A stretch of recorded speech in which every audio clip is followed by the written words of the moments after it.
Yes, welcome everyone here to the Smash Sports Show right here on Smash FM here on a Thursday here in Melbourne. Of course, out on the road here at Fortner Park here in South Yarra. But let's go across to our friends over in South Australia, of course, and speak with the Adelaide Football League Women's Division 3 champions, because that is the Blackfriars All Scholarship team. And, of course, we got three very special guest joiners right now. Of course, all three of them are actually also going to be competing in the Sample W next season, because they join us right now. I'll show you, two of the three will be competing in the Sample W next season. Thanks all three of you for joining us. Thanks for having us. Thank you for having us. Excited to be here. Well, I will get all three to introduce yourselves and tell us what position all three you played on grand final day. So, hi everyone, I'm Jess Luciani. Grand final day I play halfback and I rotate through the midfield. Okay, my name's Amy Vanderhulst. In the grand final, I'm classed as a utility now, so they play me pretty much wherever they need me on the day. In the grand final, I rotated through the back line, the wing, and a little bit in the forward as well. And my name's Tella Wise, and for the grand final, I played on the wing and a couple of quarters in the ruck as well. Tell us a bit about the grand final. Oh, that was fun. It was a good game. So much fun. Pretty convincing win, hey? How many goals was it? Pretty convincing win against a team who we actually was our best competition throughout, the entire season. A really good, talented team, a really strong-bodied team who just lacked, I think, the confidence on the day. Maybe I guess you would say that, but definitely. Yeah, definitely. What was that? Definitely. Score? Does anyone have that handy? It's a good The question, score? actually. Yeah, I think it was a 10-goal win in the end, wasn't it? 16 yeah, it was 11 goals. I think it was 11 goals too. Yeah, something like that. Woo. It's a nice flashback. The grand final was like 2 months ago, 3 months ago now almost. I guess, has the Premiership sunk in yet? So, yeah, I reckon definitely. We're sunk in by now.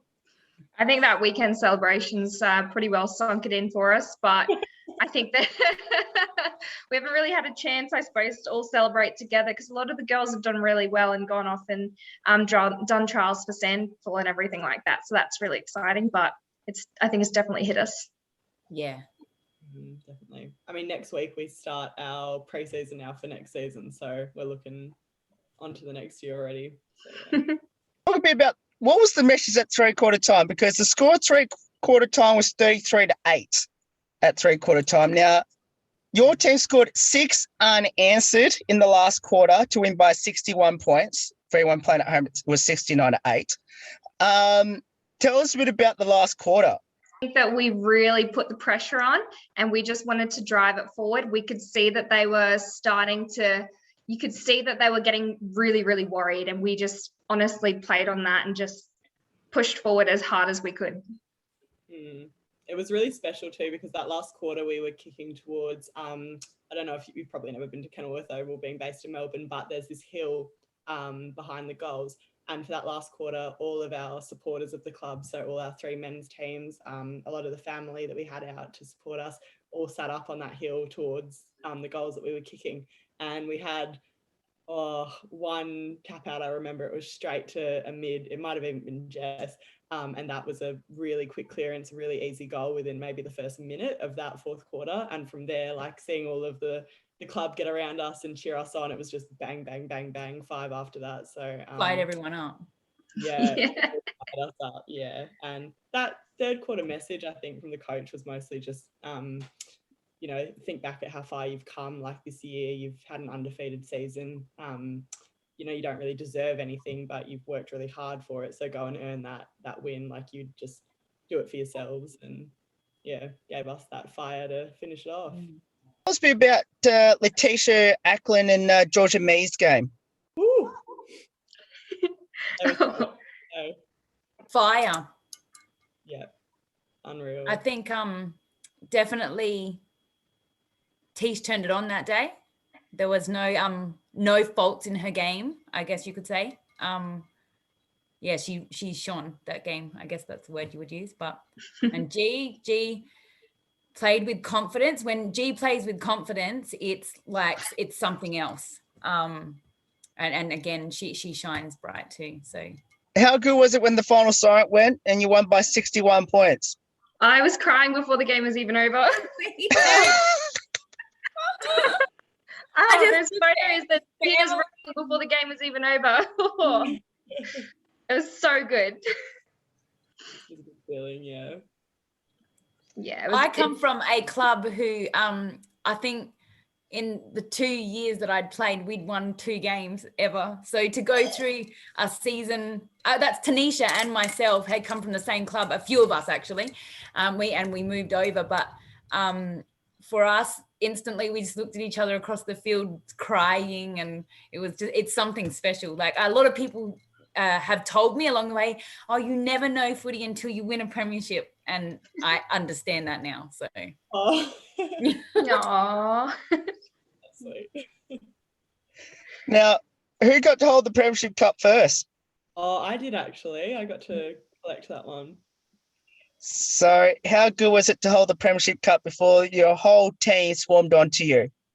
Oh, that was the part that was, I wanted everyone to hold it at the same time, but just holding it, that was bloody special because it just cemented the win, I guess. And it was really sweet because we had the opposition team lined up with us and they were all clapping. There was some great sportsmanship, and the coach came up, said that we were the best team all year and we really deserved it. So that moment was really, really special. But oh no, that was a great feeling holding that cup. Talking about Premiership Cups, did either of you get a chance to kiss the Premiership Cup at any stage? I think all of us did. The whole club. Absolutely. Not COVID safe, but it's okay. You said that, yeah. We wiped it down every time. We don't tell Heather. It's fine. I can see you all got your Premiership medals around your necks, which I'll get all 3 to show it to us now.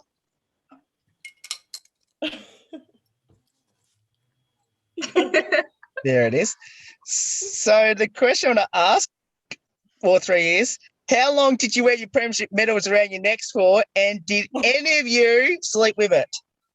Yeah, I Yeah. slept with mine on. Yeah. All night, definitely slept with it. Hung it up the next day. All weekend, I think mine was. Yeah, went to work with it just tucked in so no one could see. Showing off, I took photos. I have to ask, how special was this team throughout the year? Personally, for me, I've had a shit year, a real rough year, and the footy team, the reason that I cried before the game was over was just this entire team completely kept me together this year. So it's an entire family, and I think that we will really feel that it's such a family that we just love being around each other, and the support that everyone gives, like no matter what time of day. I had a bunch of girls help me the day before the grand final last minute, and that was just really special.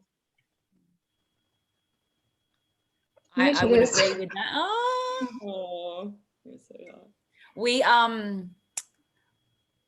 moving over to this club, I actually feel the same way, Amy. I feel like we not just a team, we're like sisters, and even the coaching staff and everyone who helps out, like everyone is there for everyone, like when needed. It's a really good support system, and I think that's partially what made our season so fantastic and made us that dominant team, as we actually came together and really, I guess, push forward together. Like no matter what there was, we dealt with it together. And I think that's an important part of any sport, I think, like any team sport, I guess. Definitely. I think as someone who's been here from the start, and actually Amy has as well, right from that first year, we've only had a women's team at Blackfriars for 3 years now. So Blackfriars is an all-boys school. And we had a women's team start up by our coach, Lockie, who's still our head coach, our Premiership coach. And we all just came together. No one knew each other. And it's been 3 years of building a really incredible culture whereby you just, you know, like Jess and Amy said, it's like we're a family. So like we're there for each other on and off the field. 100%, like no conditions. And yeah, just having such a good season and topping it off with the win, like it just really felt like more than footy. It felt like it was this team of people who really, really care about each other and would go above and beyond for each other, coming together and achieving something really special together, and just having had such an amazing season with people who deserve it more than anyone else. I think don't deserve it, no, who deserve it more than anyone else. Like that was just so special. Yeah. Well, you almost answered my next question a moment ago. Tell us about your coach. Lockie's definitely something special. He goes above and beyond for the girls, I think. Definitely deserves a lot of acknowledgement for the things that he's done for everyone and the team. Like he's so dedicated to everything that he does for us. So passionate. I think he also deserves a lot of praise for creating that family environment as well, because I haven't been to another club before, besides obviously where I first started. Lockie was the coach there, that actually felt like it was like everyone really, really actually cared about each other. So he's done a really great job building this team. And he cares about the girls just more than you'd ever believe. Like he'd be there for you in a heartbeat, whether it's footy or just like life. He's just there to answer a call any hour of the day. He's a really, really special coach. Yeah, definitely. He's a coach, he's a counsellor, he's a psychologist, he's a doctor. Let's talk about all three of your football journeys. Where did it all start and why did you choose it? Okay, for me, I'll go first. I was I played footy for like 3 years. So I was playing league netball, and I guess I just had enough. Like I'm knee high to a grasshopper, so I'm kind of 5'3", not gonna go any further, I guess, than what I was, and got quite bored. And a few of my girlfriends said, come out and play footy, and I just fell in love with playing footy and started there. Nice. I actually played my first season of footy in country Queensland. So I lived in a small country town, and one of the girls that I knew when I was in year 12 just said, can you come out and play footy? And I was like, I have no idea what you're talking about. I've never even watched a football game in my life. And she said, we just need girls to fill our team and you'll be fine. So I went out and played, and it was honestly so much fun. And then I moved to South Australia, and the great thing is footy is so big here. I kind of found the first club that I could get my hands on and kind of went from there. I got the most random background in the world. I was a professional ballerina, and then went to New York for it. It was like my passion, did it since I was 3. And then when I came back to Australia, I just decided I wanted to do the furthest thing possible from ballet. And my dad was like, why don't you give footy a crack? And I was like, yep, let's go. So I picked up a ball for the first time in my life. I can't tell you how uncoordinated I was. I don't know. Lockie was my coach at Adelaide Uni, the coach we've been talking about. And I played 6 games there. They made the grand final that year. I was not selected. And I tell you what, that was not a stitch up. Like I was probably the worst player on the list. And then from there, I just worked my butt off, and now I really, really love the sport, and I'm taking it as far as I can. Considering 2 of you on this call is going to do pre-season shortly for Central W, which I'm assuming you might be versing against each other throughout the season, mind you. So number one, you must tell us who that Central W team is, and how strange will it be when you play against each other when it comes to 2022? So my sample team is North Adelaide, and our preseason has started. I'm grateful that we play complete different positions. But I'll still give her a big hug on the field. I play for Sturt now, so our preseason started I think maybe 2 weeks after that grand final finished. And yeah, exactly what Jess said. I don't think we'll be crossing paths, which is fantastic for me. But yeah, just cuddles all around. And there's so many of our Blackfriars girls actually at North now. I think there's about, is it 8? Yeah, so we have 7 of the Blackfriars girls come across to North Adelaide sign. So That's pretty good. That's pretty cool. It's really good to move across with your sisters, even better. Yeah, that would be wonderful. I have one. I've got Lucy Griffith, who's another Premiership player at Sturt with me. So, yeah, that Northwest Sturt game will be a fun one to watch, I think. I'll make sure I'm coming to that one. So to see how it all go. Now, Amy, I need to ask you this: Are you hoping to go into a Central W team? Because I knew this question was going to come up. I didn't want to make you left out of this conversation. No, I'm good. I don't want to play Sample. Footy is my social sport, and I actually have a sport that I take more seriously in summer. I do athletics, but football is my social sport, and that's where I socialise. I love it. You need to see her run down tackle. She's a sprinter. So watching her chase down someone and tackle them is probably one of the best things to watch. I watch them and I think to myself, you're not getting away. Every time it's like a lion with a deer. Like it's one of the greatest things to sit back and watch. As a halfback, I have full confidence in her ability on that side of the field, especially when we're playing on each side, that they're not getting away. They're not getting away. Thank you. Now, what does the sport of football mean to all three, and especially being at Blackfriars? My family. It's my family. I have not a lot. I moved to Adelaide not knowing basically anyone, and building my family with these guys is huge for me. Same family, I agree. I think, yeah, absolutely same thing. It's the family. I mean, it's one of our biggest values, family, but I think our team is really, really special. It's hard to explain. They talk a lot about champion teams versus a team of champions, and while we have some phenomenal players, there's no doubt that we've come up against teams with other phenomenal players with their lists stacked full of Sandful girls and above. But there's something about this team. We work hard for each other and there's no ego in it. And I think that's just what bonds us together and makes us really, really hard to beat. What would be your advice to people that should get involved in footy, especially down there with the defending champs? Absolutely. Enjoy it as much as you can as well. And I think looking at the questions beforehand, I had one thing that I thought was, if you don't feel like you are fitting into a club or you don't belong somewhere, it's okay. You can find your family somewhere.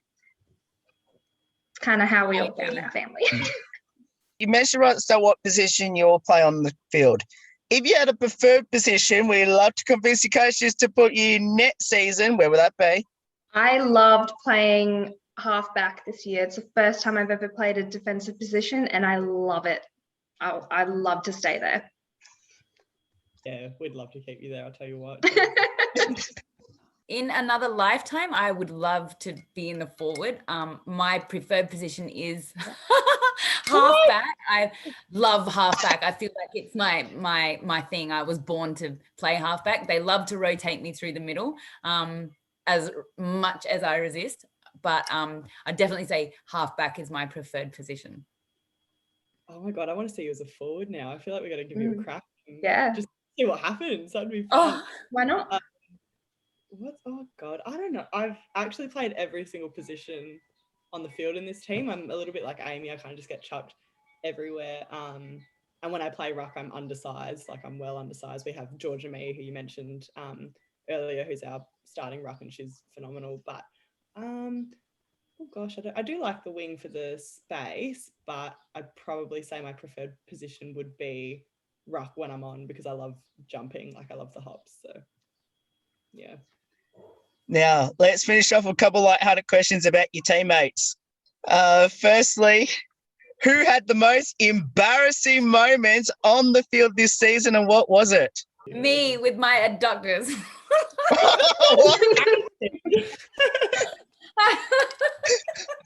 Health concern. I'd totally say me. I skidded out in the mud and tried to catch myself, and I injured my adductors, and I had no idea what it was and I couldn't describe it, and I just had my hand on my crutch the whole time, not able to walk, and everyone kept saying, "What's wrong?" And I kept pointing and down the area, and I'm like, I don't know. Oh, goodness. That was pretty funny, actually. Yeah, in the grand final when Ricky and I clashed head on. Yes. Oh, Clashed with my own teammate, both eyes on the footy, and we just ran straight into each other. that was terrifying. Mhm. The sound it made was, that gives me nightmares. Oh, when I realized it was Ricky, I was like, oh no. I reckon I'll rat out Sezzy Mac here. I actually do remember a moment. There was a game we played. I won't name the team because I don't want any beef, but they love to have a little bit of a chat. I think we were winning by quite a bit in the fourth quarter, so their game plan went out the window and they thought they'd get us with a little bit of shit talk. Oh, sorry, I don't know if I can say that. Sezzy's a funny one. She plays on a flank or a pocket. She's a small forward. And this girl was bugging her all day long, and I could see it. I think I had a little bit of time on a forward flank, so I was quite close to her. But she's also the most sweet human in the world. She's not one to start a fight on the football field, but I think she just got fired up and she was ready to go. And so she turned to her, and she's about 4 foot tall, like she's the shortest person ever, and she turned to her and decided, nah, this is my time to show her what's up. So she went up to her and said something along the lines of, what was it? The girl was like, oh, I've got number 30, which is Sezzy's number. I've got her easy, I'll stay on her. And Sezzy turned around to her and was like, you do not have me easy, but then ran away. Like she wouldn't that's the conversation. She just ran away. Like she sprinted. And I was like, Says, I can't stay on your player. Like you're gonna have to come back and face her. But she thought she did it. She thought she ended her, and it was a very funny moment. I love that. That's so good. Yeah, that's adorable. Oh god, I hope she doesn't watch this. Watch it. She'll watch it. She'll get me back, I'm sure. So who's the comedian, the best singer, the best dancer in the team? I'm going to say comedian Jess Rockus. Oh, yeah. She loves to give us a dad joke after training. Just keep us smiling. So many dad jokes. She's a cracker. Yeah, for sure. Best singer. Probably tell you the worst singer. Yeah, tell us the worst singer. Jess. I want to hear that. Oh gosh, best singer. I don't know about best dancer. Can we say Clancy? I feel like Clancy's the best dancer. Yeah, she's good. I'd say you, Teller. Definitely the best dancer. Oh, Definitely the ballerina. serious. You dubbed yourself into that one, Talia. Yeah, You did dub yourself into that one. Oh, funny. No, I think we got a few comedians. Yeah, we got Jess, we got Clancy. She's hilarious. Yeah, absolutely. Don't know about best singer. That's a hard one. We don't really hear them sing too much. No, not really. No. Tish gets around the dance floor. Oh, actually, yeah, Tish. Love dancing with Tish. Oh, she can dance as well. That's for sure. Mm-hmm. We'll say Tish as the best dancer. Yeah. Do either of you have a pre-game superstition or ritual? We a lot. Nervous me. Everyone knows right before the game. Midfielders or defenders, and then it's like, where's Jess? Oh, again. Yeah, everyone turns around and looks, and they know where I am for the 10th time. Oh my gosh. Yeah, no. Oh. Sure. I have a lucky ribbon. That's probably my superstition. I've got to wear my lucky ribbon. Pre-game. My pre-game's real rigid. There's a lot, like I was talking to Amy about this earlier. She just does a different thing every week, and I could never do that. I've got like Me either. Bags laid out, everything, spares of everything. Got to wake up, dance in the mirror, AirPods in, Doja Cat, like that gets me my hype. And then in the car, very, very rigid. Mm-hmm. Same songs, same like everything. Yeah. finish off with this last two, which is any good nicknames in the team we should know about. Lots. Yeah, I was going to ask, is it appropriate to say that one? Bondages one. What else we got? We got a few. There's so many nicknames. Oh, should we go the nicknames that are in our group chat? Oh, there's heaps. Let me crack it up. Hang on. I got Cezzy Mack, of course. That's Sarah McLeod. Amy V. She is never trains, but still a weapon, because I tell you what, she is never at training. We've got G Unit. Oh, yeah. Our coach Lockie, Doc Hollywood. That's a classic. Yeah. Doc Hollywood. We've got Lemons and Cucumber. Oh yeah, for Lemo. We had leading post kicker. Oh, that's so rough. Oh my goodness. We've got Carlos. Got a few random names. Oh no, that's our actual name now. We've got Tinkerbell. Oh yeah, Belle. We got Gazelle Beast Mode. We sure do. That's Teller. We've got our Guernsey washer. Yes. This is how we know each other. We've got public health nightmare. That's a good one. That's my favorite one. Yeah. That's probably enough. Yeah. The last one is, did you have a fire system? No, we didn't. Not an official one. We had an unofficial. Jess Rockers, who Amy mentioned earlier, she did her ACL this year, which was really, really sad. But I think she's still got one season out for that recovery. It's a really rough injury, that one. But she's stayed around our club helping out every single game. Like, she's as much a part of the Premiership win as anyone else. And yeah, she's a crack up. So she does record little, I don't know if she's actually posted it yet, but she's recorded little embarrassing moments throughout the year, like Jess's abductors and a few other bits and bobs. So I think she'll surprise us with that maybe early next year, and we're going to find going, Oh dear. All three, thank you so much for getting up your time to join us. It's awesome having all three on the show. From all of us here at Smash FM, congratulations on winning the Premiership. Well deserved, and let's hope that the team can do it again in 2022. Back to back, let's go. Yeah, absolutely. Thanks for having us. No worries, and that's Amy, Jess and Tilly. They're joiners from the Blackfriars women's football team that won the Division 3 flag in the Adelaide Football League. Because you want to get involved with the club, we'll put all the details up on how you can get involved with the defending champs in D3. There's more on the Smash Sports Show right after this. Don't go away here on the 10th year celebration.